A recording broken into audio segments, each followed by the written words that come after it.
여러분들이 행복하게 일을 하려면 어떤 일을 피해야 되고 어떤 일을 택해야 될지에 대해서 생각을 나눠볼 거예요. 지금 여러분들이 나가서 직업 선택한다고 할 때 지금 이미 각광받고 있는 부자보다는 아직 각광받고 있지 못한데 새로 생긴 그런 분야가 앞으로는 반드시 더 가능성이 있어요. 그럼 어떤 직업을 선택해야 되느냐, 어떤 일자리를 선택해야 되느냐. 첫 번째, 현재 규모보다는 성장하는 회사를 가야 된다. 두 번째, 내가 정말 좋아하는 열정을 갖고 있는 데를 가야 합니다. 세 번째, 무조건 성장하는 데 가요. 성장하는 회사를 선별하는 방법은 새로운 시도를 계속하는, 그래서 실패를 하더라도 다양한 시도를 하는 그런 회사가 좋은 회사다. 이게 여러분들께 직업을 선택하는 세 가지 제 경험에서 나온 조언입니다.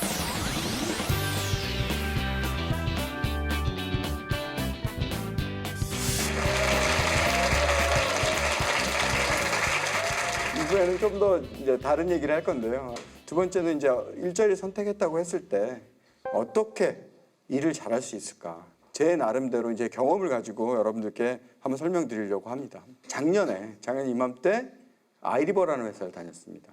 아이리버 아시나요 혹시? 예.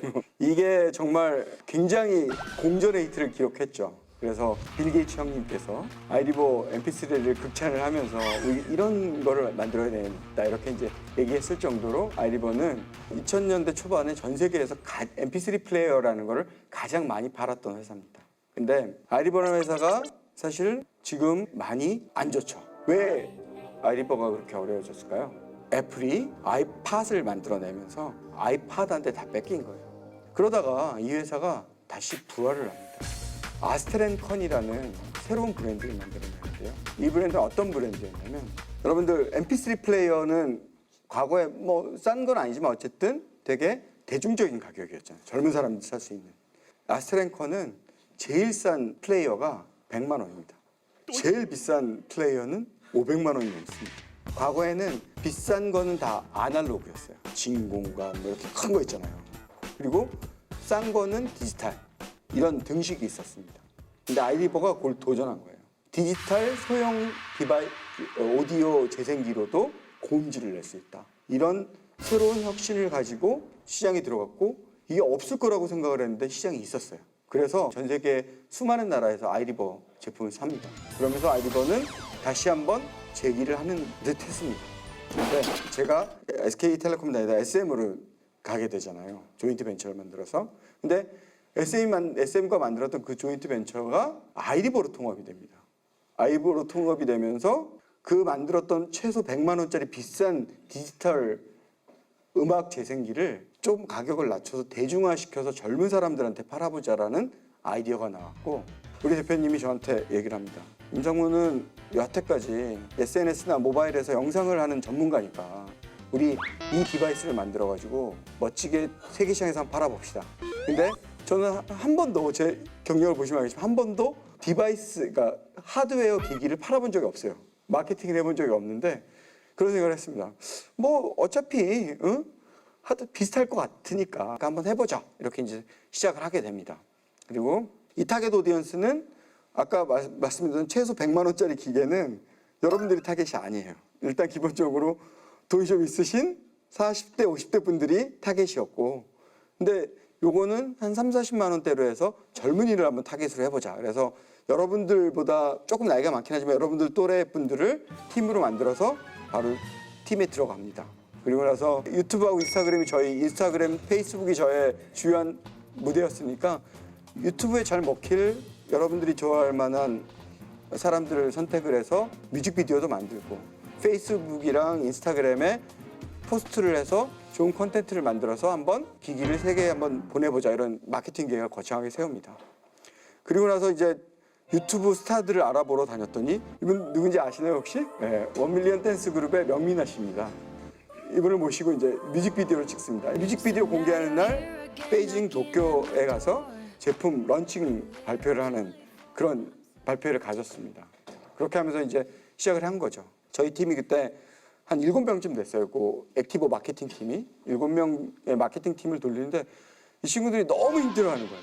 이걸 가지고 어떻게 SNS를 하냐. 그래서 이제 3가지 컨셉인데, 첫 번째는 아티스트 컨셉, 그러니까 컬처 비욘드 뮤직이라는 로고가 있기 때문에 그러니까 아트와 결합된 부분. 두 번째는 SM 아티스트들의 음악과 콜라보를 해서 내고요. 그다음에 세 번째로는 생활 속에서 액티브가 사용되는 모습 이런 것도 이제 인스타그램에 올렸습니다. 다양한 시도를 해봤습니다. 그런데 저희가 열심히 시도를 했는데 생각보다 유튜브와 인스타그램에서 조회수를 늘린다는 게 참 되게 어렵구나. 새삼 깨달았어요. 두 번째는 인스타그램에 콘텐츠를 제작하는데 너무 힘들어요, 우리 팀이. 그다음에 그러다 보니까 판매 실적도 잘 안 나오는 거예요. 그래서 제가 그때부터 야, 이게 우리가 뭔가 잘못했다 해가지고 한 3개월을 정말 되게 고민을 많이 하고 잘하는 회사들은 어떤 데가 있고 이런 것들 연구하기 시작을 합니다. 우리 팀이 그런 연구를 시작을 해요. 그렇게 하면서 얻어진 결론을 여러분들한테 공유해 드리려고 하는 겁니다. 첫 번째로 얻어냈던 결론이 뭐였냐면 고객이 정말 원하는 게 뭔지를 알아내는 게 정말 중요하다. 뻔한 얘기인 것 같지만 실제로 저희는 그러지 못했어요. 그리고 여러분들도 아마 어떤 일을 하게 될 때 이 고객을 내 직장 상사일 수도 있고 누군가일 수도 있고 아니면 내가 물건을 팔아야 한다면 물건을 진짜 사는 그 고객일 수도 있고 그분들에 대한 얼마나 여러분들이 깊은 생각을 하고 있는지가 되게 중요합니다. 저희는 3개월 동안 이런 고민들을 쫙 해본 결과 어떤 결론에 도달했냐면 우리는 정말 고객이 원하는 거를 팔지 않았구나. 다시 시작을 했어요. 저희가 기획한 게 아니었기 때문에 사장님이 만들어 놓은 거를 팔려고 했는데 그렇게 해서는 팔리지 않아요. 고객이 정말 원하는 거는 여러분들 또래 여러분들 다 휴대폰 들고 다니시는데 30만 원짜리 MP3 플레이어를 그냥 준다고 해도 들고 다닐 사람이 많지 않더라는 거죠. 제가 그러면서 배웠던 것은 결국 좋은 회사를 만들고 좋은 제품을 만들고 일을 잘하는 사람들은 고객이 정말 뭘 원하는지에 대해서 되게 깊이 생각한다는 걸 알게 됐습니다. 옛날에는 제가 2013년인데 옛날에는 사실은 전문가라는 것들을 인정해 줬습니다. 우리가.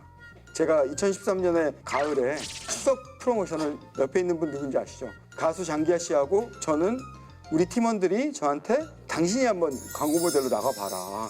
그래서 하필 옆 팀에서 하던 티스토하고 붙었었는데 저희가 매출이 더 좋았습니다. 사람들이 저를 알고 있기 때문이 아니라 결국은 사람들이 전문가라는 사람들이 골라주는 것이 더 좋다라는 생각들이 있었던 시절이 있었습니다. 근데 이제는 어떻게 변했냐면 더 이상 전문가들 많이 신뢰하지 않고 고객들은 사실 자기의 진심들을 말하지 않는다라는 거죠. 자, 우리가 이런 얘기를 하는 이유는 뭐냐면 저는 고객이 말하는 것을 그냥 잘 듣고 아스테렌컨이 굉장히 유명한 브랜드니까 100만 원, 200만 원짜리 브랜드인데 40만 원에 싸게 패셔너블하게 만들면 들고 다니겠다라고 얘기한 고객들의 설문을 믿었는데 사실 그 설문은 완벽하게 고객의 진심을 반영하고 있지 않은 거예요. 그랬던 거를 이제 저희는 몰랐던 건데 그래서 제일 많이 쓰는 방식이 요새 인터넷 기업들이 제일 많이 하는 게 뭐냐면 A/B 테스트입니다. A/B 테스트는 뭐냐면 보시면 알겠지만 이게 이제 오바마 선거 캠프가 이걸 써가지고 유명해졌는데 바로 이런 식입니다. 어떤 사진과 어떤 버튼이 있을 때 가장 많은 모금이 됐는지를 똑같은 조건으로 다 테스트를 해본 거예요. 가장 큰 돈이 많이 모이는 조합이 뭐지? 찾아보니까 이 조합이었던 거예요. 그러고 나서 전국 캠페인을 저 포스터와 저 버튼으로 간 거죠. 이게 고객이 진정으로 알아내는 그런 방법이었던 거죠. 이렇게 하면서 그 뒤로 수많은 정치 캠페인, 다양한 캠페인들이 고객의 진심을 알아내기 위해서 노력을 하게 됩니다. 마켓컬리라는 회사가 있습니다. 마켓컬리라는 회사는 최초로 새벽 배송을 만든 회사예요. 11시에 주문을 해도 7시에 배송을 해준다가 컨셉이었어요. 이 회사가 지금 어마어마하게 투자를 많이 받고 유니콘으로 성장하고 있습니다. 그때까지는 새벽 배송이라는 게 존재하지 않았어요. 마켓컬리가 등장하기 전까지는. 고객들은 존재하지 않은 것을 상상하지는 않습니다. 마켓컬리라는 회사를 새로 만들고 서비스를 만들면서 새벽 배송이라는 걸 키 컨셉으로 주요한 우리 회사의 특징으로 내놓는 거는 고객 조사를 해서는 알 수가 없는 거예요. 고객은 있는 걸 말하지 않으니까. 김슬기 대표는 자기가 수급해온 좋은 제품을 어떻게 하면 고객들한테 잘 전달할 수 있을까를 진짜 고민을 많이 한 거예요, 깊이.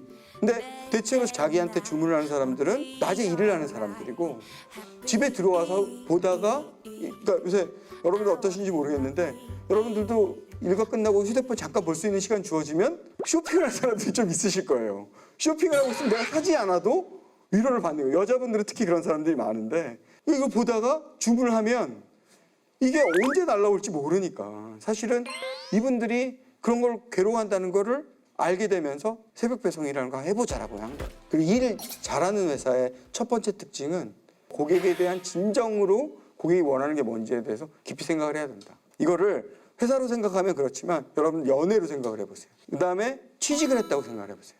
군 생활을 하는데 힘들어. 나를 괴롭히는 저 상사가 정말 왜 나를 괴롭히는 걸까? 내 친구가 왜 괴롭히는 걸까? 단편적으로 생각하지 말고 깊이 생각을 해보시면 찾아낼 수 있다라는 거예요. 안 찾아지면 찾아질 때까지 고민을 해야 돼요. 그게 일 잘하는 회사나 일 잘하는 사람이 가져야 될 첫 번째 모토다. 저 반성이에요. 이거는 앞에는 좀 잘난 척을 했다면 이번엔 첫 번째 반성을 하는 건데 나는 그러지 못했다.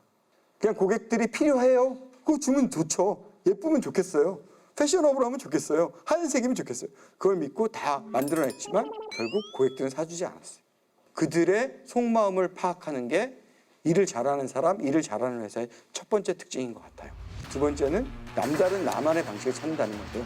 저는요, 여러분들 어떠신지 모르겠고요. 한국이 아주 오랫동안 해왔던 방식이 뭐예요? 잘하는 사람을 따라하자예요. 제가 지금 요새 하는 일이 5G에서 콘텐츠를 만드는 일을 한다고 말씀드렸잖아요. 제일 힘든 일이 뭔지 아세요? 따라할 대상이 없어요. 전 세계에서 우리나라를 와서 궁금해해요. 그러니까 뭔가 새로운 시도를 해보는 거예요. 근데 그거 되게 막막한 일입니다. 근데 우리의 남다른 나만의 방식을 찾는다는 것은 앞으로 여러분들이 해야 될 굉장히 중요한 일인 거예요. 제가 액티버를 팔려고 했을 때 제일 많이 벤치마킹 했던 데가 BTS예요. 좀 웃기긴 하죠?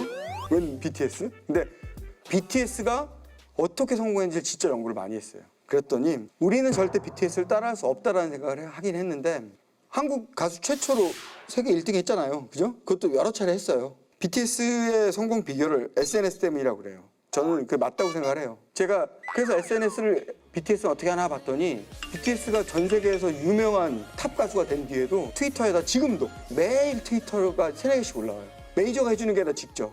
그거 얼마나 바쁘겠어요. 탑인데, 세계 탑인데. 이거 어떻게 가능한 일인가? 이런 것들을 봤어요. 그랬더니 BTS는 출발부터가 좀 남달랐다고. BTS의 리더인 RM, 이 언더그라운드 되게 유명한 힙합 가수였대요. 방시혁 대표가 이제 RM을 스카우트한 다음에 연습생으로 만든 다음에 RM이 이렇게 얘기를 한 거예요. 힙합으로 아이돌을 만들고 싶어요. 그러니까 방시혁 대표가 해보자 이렇게 되면서 거기에 맞는 컨셉을 가지고 멤버들을 꾸렸어요. 근데 힙합 정신은 뭐냐면 자기의 곡을 자기가 하는 거잖아요. 자기의 정서를 전달하지 않으면 힙합이랑 안 쳐준단 말이에요. 힙합 아티스트들은 무슨 아이돌이 힙합이야. 아이돌의 주요 팬들인 대중 고객들은 야 너무 어려워 이러면서 대중화되기 어렵다라고 판단을 하니까 이 힙합 아이돌을 표방한 BTS가 어떤 멤버들이 어떤 걸 하냐면 첫 번째로 자 우리가 정말 힙합 아티스트가 되려면 우리가 직접 뭔가를 해야 돼. 그러면서 7명이 똘똘 뭉쳐서 서로를 막 도와주면서 자기의 작곡을 하고 작사를 하고 편곡을 하고 할 수 있게 서로 역량을 키워나갑니다. 힙합 아티스트처럼. 이들은 이런 노력을 했더라고요. 두 번째로 지금은 세계 최고의 아티스트가 됐지만 초기에는 팬 늘리기가 쉽지가 않아요. 그러니까 BTS가 썼던 방식은 야 우리 팬 생기기 어려운데 팬 한번 들어오면 절대 놓치지 말자 이렇게 한 거예요. 제일 팬들이 원하는 게 뭐였겠어요? 소통이었어요. 난 당신들이 뭘 하는지 진짜 궁금해. 그러니까 이 사람들이 내가 뭘 하는지를 알려주자. 우리 플랫폼에 해주자. 이게 우리 팬들을 위한 노력이야. 우리가 해줄 수 있는 거야 라는 생각을 마음 먹고 소셜을 정말 자기 일처럼 한 거예요. 자, 제가 첫 번째로 얘기했던 게 남다른 자기만의 방식을 찾는다였잖아요. 제가 이 얘기를 드리는 이유는 BTS가 남다르게 할 수 있었던 결정적인 출발이 어디였냐라고 말씀드려요. 정말 자기가 하고 싶었던 게 있었던 거예요. 자기가 하고 싶은 거를 남들에게 설득하기 위해서 선택한 방식이 소셜미디어 활동이었던 거고 그런 것을 최대한 알려내기 위한 노력들이 이들에게 있었기 때문에 팬들은 보답을 했고 그것에 의해서 아무도 못했던 전 세계 1위를 한국 가수로서 처음 여러 차례 할 수 있게 됩니다. 그다음에 세 번째로 자기 강점을 계속 확장하는 게 중요해요. 보시면 알겠지만 SM이 성장하던 때 전 세계 음악 시장은 이런 곡선이었어요. SM은 이렇게 성장을 했는데 전 세계 음악 시장은 이렇게 성장을 했어요. 이걸 뒤집은 거죠. 그때까지만 해도 한국 노래를 전 세계에 팔 수 있을 거라고 아무 생각 안 했어요. 1997년에. 근데 결국 SM은 보아와 동방신기를 일본 시장에서 성공시킵니다. 좋은 회사는 어떤 회사냐? 여러분들이 좋은 일잘러가 되는 방법은 여러분들이 나는 엑셀을 잘해. 나는 분석을 잘해. 그거 하나 갖고 내가 인생 평생 울고 먹고 살겠다. 안 되죠. 결국 내가 잘하는 거를 계속 확장시켜 나가요. 잘 못하는 거를 더 많이 도전해야 돼. 잘하는 거를 방어하려고 안 된다는 거예요. 제가 아리버 시절에 실패했었던 결정적인 이유 중에 하나는 뭐냐면 우리는 잘하는 고음질 플레이어만 만들려고 했었다. 여러분들은 그러시면 안 된다는 거죠. 여러분들 강점이 다 있으시잖아요. 그 강점들을 계속 발견해 나가면서 확장해 나가야 하고 사람도 그래야 하고 회사도 그래야 한다는 겁니다. 계속 확장 시도를 해야 되는 거죠. 그래서 4차 산업혁명 시대에 여러분들이 가져야 될 일 잘하는 사람이 되기 위한 모토는 저는 저는 세 가지를 좋아하니까. 첫 번째로는 정말 여러분들이 고객이 원하는 걸 알아내기 위해서 굉장히 깊이 생각을 해야 된다. 데이터로 보든 관찰을 하든 대화를 하든 그걸 알아내기 위해서 정말 노력을 많이 해라. 두 번째로는 따라하는 거, 남들이 잘한 거를 찾아내서 내가 그거 최대한 따라하는 방식으로는 프로 일잘러가 되게 어렵다. 특히 인공지능 시대에는 남이 한 거는 그대로 분석이 돼서 카피가 될 수 있다. 뭔가 망하더라도 새로운 시도를 해야 된다. 세 번째로 강점은 계속 확장을 해야 된다. 왜냐하면 절대 4차 산업혁명 시대에는 너무 불확실성이 크기 때문에 엑셀을 하나 잘하고 있다고 해서 그게 인공지능에 의해서 대체돼 버릴 수도 있다는 거예요, 정말. 그래서 항상 새로운 시도들을 실패하더라도 할 수 있는 확장적인 사고, 확장적인 노력 이런 것들이 굉장히 필요하다. 이게 4차 산업혁명 시대에 여러분들이 일 잘하는 사람이 되기 위한 모토다. 오늘 강연은 이걸로 마치겠습니다. 감사합니다.